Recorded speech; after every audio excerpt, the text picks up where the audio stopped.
Now, the ongoing turmoil at Lucas County K-9 Care and Control is now a talking point in this year's race for county commissioner. 11 Investigates uncovered claims of dogs and employees being mistreated during a months-long investigation. It led to the firing of the dog warden and the discipline of at least one employee. WTOL 11 brought the issue up at last night's debate for county commissioner. Melissa Andrews joining us live in studio. So, Mel, the candidates went back and forth on why all of this wasn't handled sooner. Jeff, you asked Commissioner Pete Gerken about LC4 volunteers' concerns going unanswered for years. Gerken himself has called the situation a crisis, but his opponent, Tom Waniewski, said it should have taken much earlier. They should have handled this problem much earlier, 4 years ago. Your opponent says years of neglect at LC4 is a, quote, disgrace to animal lovers and the well-being of a caring community in general. The LC4 facility is getting a more than $30 million new facility. Some viewers have said this is like putting lipstick on a pig. Are they right? LC4 is still swirling in controversy a month after the warden was fired. 11 Investigates started looking into claims of poor record keeping, animal mistreatment, and law breaking by Warden Kelly Sears back in June.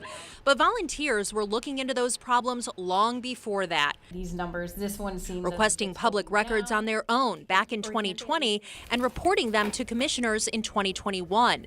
Tara Fusco even has a case before the Ohio Supreme Court against Lucas County for denying her Freedom of Information Act requests that were later obtained by 11 Investigates.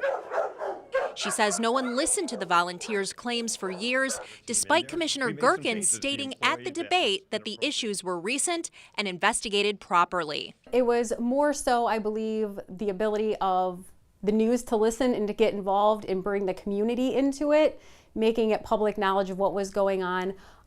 Pete still didn't really listen at that point. It wasn't until Anita Lopez got involved and started meeting with staff members, volunteers, and people in the community to hear the problems. Tom Waniewski used the debate stage to announce he would bring back the LC4 volunteer program if he's elected.